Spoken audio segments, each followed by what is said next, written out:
1989 batch के IPS अधिकारी एवं DG law and order Ashok Kumar Uttarakhand के नए पुलिस महानिदेशक होंगे। 30 नवंबर को वर्तमान पुलिस महानिदेशक अनिल कुमार रतूड़ी रिटायर हो रहे हैं। उसी दिन पदभार संभालेंगे नए पुलिस महानिदेशक अशोक कुमार। हमारे संवाददाता से बातचीत में उन्होंने बताया कि पदभार संभालने के बाद पुलिस व्यवस्था को और दुरुस्त किया जाएगा, साथ ही साथ आम जनता के साथ मिलकर व्यवस्था बनाई जाएगी। मैं विस्तार से तो 30 तारीख के बाद ही बात करूँगा। अभी तो मैं बस इतना कह सकता हूँ कि मेरी जो विश्वास है, जो मैं लाइफ लॉन्ग पुलिसिंग की है, वो ये है कि पुलिस व्यवस्था जो है समाज के लिए बनेगी, तो आम जनता के लिए बनेगी, तो आम जनता के साथ मिल करके पुलिस व्यवस्था की जाएगी, उनको विश्वास में लेकर उनके साथ कोऑर्डिनेट करके पुलिस व्यवस्था की जाएगी और ऐसी पुलिस व्यवस्था की जाएगी जिससे आम आदमी का जिस पे भरोसा हो, जिस पर आम आदमी का भरोसा हो, आम आदमी को पुलिस को देख के खुशी हो और बदमाशों के मन में खौफ हो। जी, बदमाश है, माफिया है, तो पुलिस आ गई तो उनकी बदमाशी माफिया करके नहीं की, तो ऐसा माहौल हम पैदा करेंगे। ऐसी अपेक्षा हमारे पुलिसकर्मियों से करेंगे कि ऐसा मेरा ओवरऑल टारगेट है। सर, जैसे पुलिस बार बार ऑपरेशन चलाती है, ऑपरेशन सत्य अभी चल रहा है, तो सर ये युवाओं के जैसे उत्तराखंड में बढ़ता हुआ जो ग्राफ है सर नशे का, उसके लिए क्या कदम आप उठाएंगे? नशे के लिए हम बहुत पहले 2016-17 में हमने मैराथन किया था, 20,000 लोगों को 100 शपथ दिलाई थी। तो नशा मुक्ति जो है हमने बहुत टारगेटेड हमने ऑपरेशन किए हैं, उसके लिए एंटी ड्रग टास्क फोर्स भी क्रिएट की है और युवाओं को उनकी ऊर्जा को नेगेटिव डायरेक्शन से हटा करके सकारात्मक दिशा में हमें ले जाना है।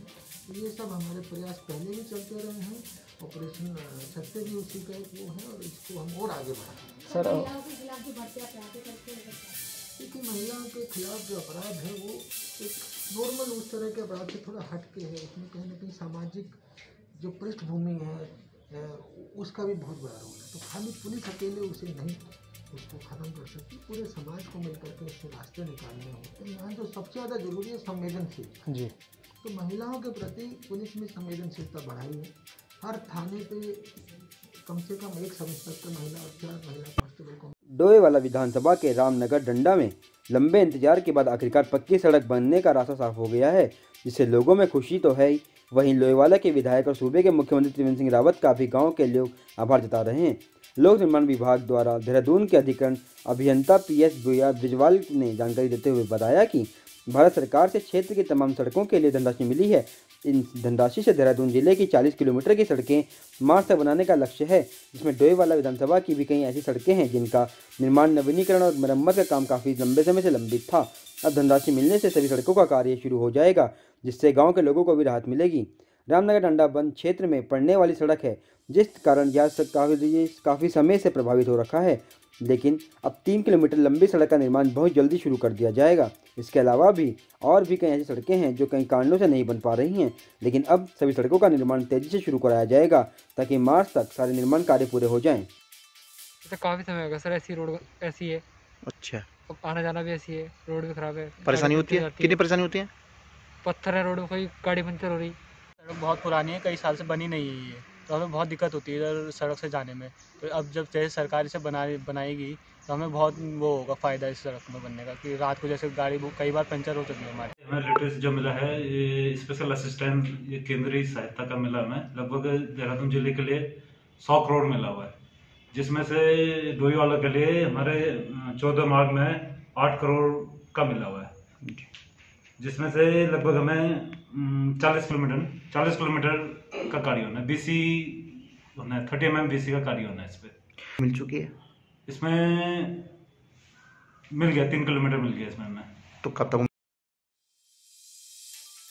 शनिवार को सर्व जन स्वराज पार्टी द्वारा एक प्रेस वार्ता का आयोजन पार्टी मुख्यालय में किया गया।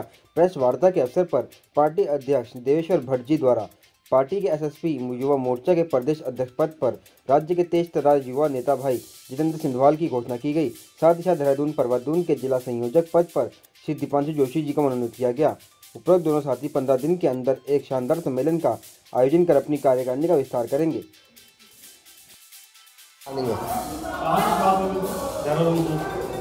अभी तो आज हमारा जो है प्रदेश कार्यकारिणी की कल हमारी मीटिंग है, उस मीटिंग की उसमें और कुछ हमारे पदाधिकारी विस्तार किया जा रहा है। सर, जो आज आपकी महत्वपूर्ण प्रेस वार्ता की है, किस इसका विषय क्या है सर? देखो, आज का जो विषय है, हमारी पार्टी में राष्ट्रीय युवा मोर्चा के अध्यक्ष की नियुक्ति हो रही है। जितेंद्र शिंदवाल जी के नाम पे मोहर लगी है। उनको आज सर्वजन स्वराज पार्टी का राष्ट्रीय अध्यक्ष युवा मोर्चा नियुक्त किया जा रहा है। आप देख सकते हैं तमाम बड़ी संख्या में उनके साथ युवा हमारे मुख्यालय में पहुंचे हैं और काफ़ी ऊर्जावान व्यक्ति हैं।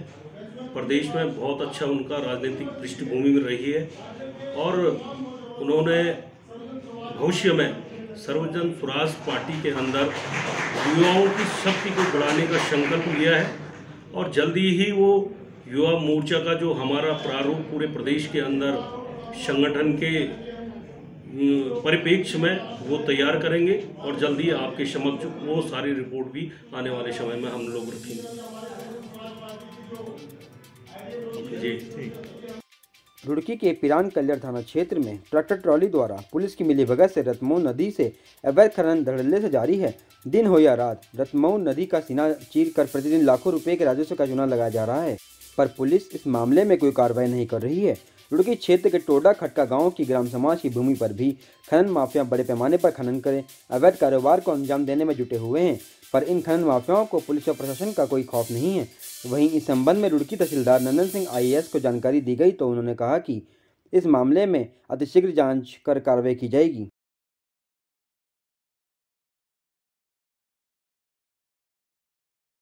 अभी हमारे संज्ञान में आया है, इस पे मौके पे औचक निरीक्षण किया जाएगा और दोषियों को कड़ी से कड़ी सजा दिलाई जाएगी और मौके पे जो अवैध खनन का काम चल रहा है उसको तत्काल रुकवाया जाएगा। इस वार्ता में आम आदमी पार्टी ने कांग्रेस को डूबता हुआ जहाज कहा है। कांग्रेस के उपाध्यक्ष सूर्यकांत धस्माना से बातचीत में उन्होंने बहुत ही सरलता से आम आदमी पार्टी की इस बात का जवाब देते हुए कहा कि कांग्रेस पार्टी का इतिहास बहुत बड़ा है और सिर्फ कांग्रेस पार्टी ही वह पार्टी है जो सबको साथ लेकर चलने की क्षमता रखती है, और अगर किसी को चिंता हो रही है कि कांग्रेस को और मजबूत होना चाहिए तो उनकी चिंता का कांग्रेस पार्टी स्वागत करती है। तो वो अगर कोई इंटरव्यू दे रहे हैं, देखिए कांग्रेस एक ऐसी पार्टी है जिसका 132-133 साल का इतिहास है और जिसका इतना समृद्धशाली इतिहास हो आज़ादी की लड़ाई से लेकर के और देश की आज़ादी के बाद देश के नवनिर्माण का, उस पार्टी पे बहुत जिम्मेदारियां होती हैं। तो उस पार्टी, जिस पार्टी को लोग उम्मीद से देखते हैं, सबसे देश की ऐसी पार्टी, देखिए कोई पार्टी आप लीजिए, आप इस देश के अंदर केवल कांग्रेस को पाएंगे जो देश के सब लोगों को साथ लेकर के चलने की क्षमता रखती है। हिंदू, मुस्लिम, सिख, ईसाई, अलग अलग धर्म, अलग अलग जाति, अलग अलग भाषा, अलग अलग पहनावे, अलग अलग शक्ल सूरत, वो सारे लोग अगर सबको एक साथ लेकर के चलने की क्षमता किसी के अंदर है। अगर आप बीजेपी की तरफ देखते हो तो देखते हो कि हिंदुवादी की बात करती है, अगर आप बीएसपी की तरफ देखते हो तो सोचते हो आपकी ये दलितों की बात करती है, अगर आप मुलायम सिंह जी की पार्टी की तरफ देखते हो तो आप कहते हो वो यादव की बात करती है, माइनॉरिटीज़ की बात करती है। आप अगर द्रविड़ पार्टीज़ को देखोगे तो वो द्रविड़ियम की बात करती है। इस देश के अंदर केवल कांग्रेस ऐसी है जिस पे आप भरोसा कर सकते हो कि ये सबको साथ लेकर के चलने की क्षमता रखती है। इसलिए अगर किसी को चिंता हो रही है कि कांग्रेस को मजबूत होना चाहिए तो उनकी चिंता का स्वागत है।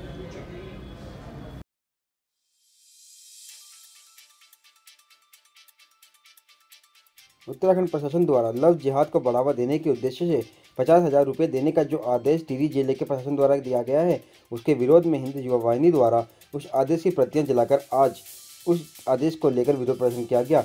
हिंद युवा वाहिनी के प्रदेश अध्यक्ष गोविंद वाधवा ने प्रशासन को चेतावनी देते हुए कहा है कि जहां सभी प्रदेशों में लव जिहाद रोकने के कानून बनाए जा रहे हैं, वहीं देवभूमि में इस लव जिहाद को प्रोत्साहन देकर उल्टी गंगा बहाई जा रही है। अगर तत्काल प्रभाव को इस निर्णय को वापस नहीं लिया गया तो जल्द ही टिहरी आने जाने वाले मुख्य मार्ग को बंद कर चक्का जाम किया जाएगा, जिसकी सारी जिम्मेदारी उत्तराखंड प्रशासन की होगी। लव जिहाद बंद करो, लव जिहाद बंद करो, बंद करो, नहीं चलेगी, तानाशाही नहीं चलेगी, तानाशाही नहीं चलेगी, तानाशाही नहीं चलेगी, लव जिहाद बंद करो, लव जिहाद बंद करो, लव जिहाद बंद करो, लव जिहाद बंद करो, लव जिहाद बंद करो। जा रहा है क्या कुछ मामला, क्या कुछ उत्तराखंड प्रशासन की ओर से अंतरजातीय और अंतरधर्मीय विवाह के लिए जो राशि दी जा रही है वो है 50,000 रुपये, जबकि पूरे देश भर में इस समय लव जिहाद के मुद्दे गरमा रहे हैं। उत्तराखंड प्रशासन की ओर से 50,000 रुपये की धनराशि जो दी जा रही है वो कहीं ना कहीं लव जिहाद को जो है बढ़ावा देगी, जिससे जो है मुस्लिम जाति के जो युवक हैं वो हिंदू लड़कियों को अपने साथ भगा कर ले जाएंगे कहीं ना कहीं सरकार उनको मदद कर रही है, पैसों की तरफ से भी और वैसे भी मनोबल उनका बढ़ रहा है। और इसके विरोध में हिंदू युवा वाहिनी देहरादून जो है आज सड़कों पे प्रदर्शन कर रही है। अगर सरकार ने एक हफ्ते के अंदर ये अध्यादेश वापस नहीं लिया, प्रशासन ने अध्यादेश वापस नहीं लिया, तो हिंदू युवा वाहिनी जो है सड़कों पर चक्का जाम करेगी और इसकी पूरी जिम्मेवारी जो है शासन प्रशासन की होगी।